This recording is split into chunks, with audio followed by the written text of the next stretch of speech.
Center for Environment, Human Rights and Development, wey be human rights group, don start coaching for 3 baby civil society organizations CSOs to help dem reach where they suppose dey. The center, wey dey sponsored by the European Union (EU), Agents for Citizen-Driven Transformation (ACT), do one meeting with the 3 different organizations for Port Harcourt.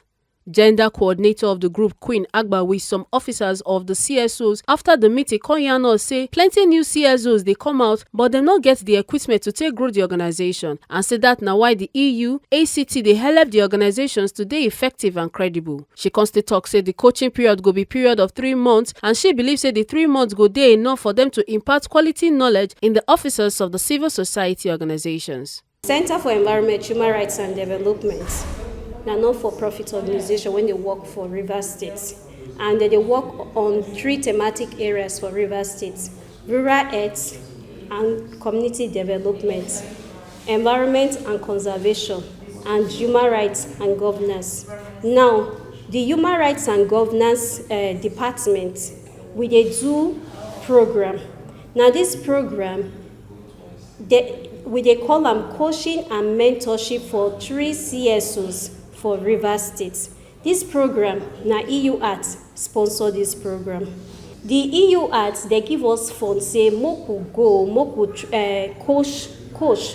Not be make we train, or training different from coaching. Say make we coach smaller organizations on monitoring and evaluation. Monitoring and evaluation na one part of program when it be say every organizations they need for their organizations. So we dey coach these 3 organizations on monitoring and evaluation.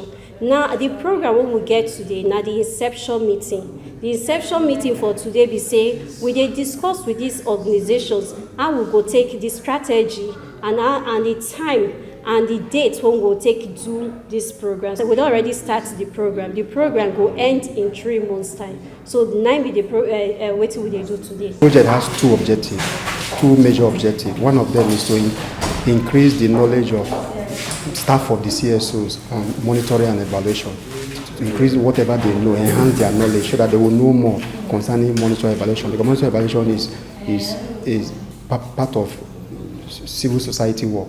Anybody that does not understand, they cannot know how to design proposals or monitor projects. So the second objective is to promote collaborative learning among CSOs that are participating in this project. So there are 3 CSOs that were selected to increase their knowledge of M&E and then to promote collaborative. Collaborative meeting means that we want them to be meeting together. They'll be having pair learning sections during the project.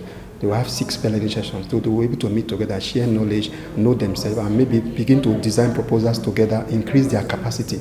So people learn by watching others or collaborating with others. If you stand alone, most times you will die off from what you know. So as they work with other NGOs, opportunities can open up. They can get more opportunities, get more funding, or even learn from each other and then grow.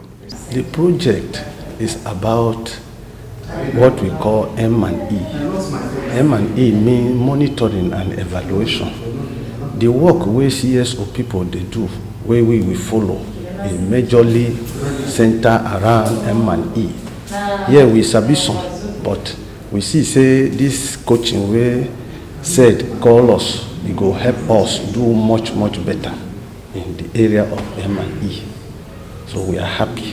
One us, where we assess Africa for Rights and Development Initiative.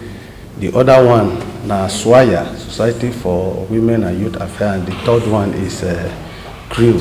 It's not something we go happen for 3 months.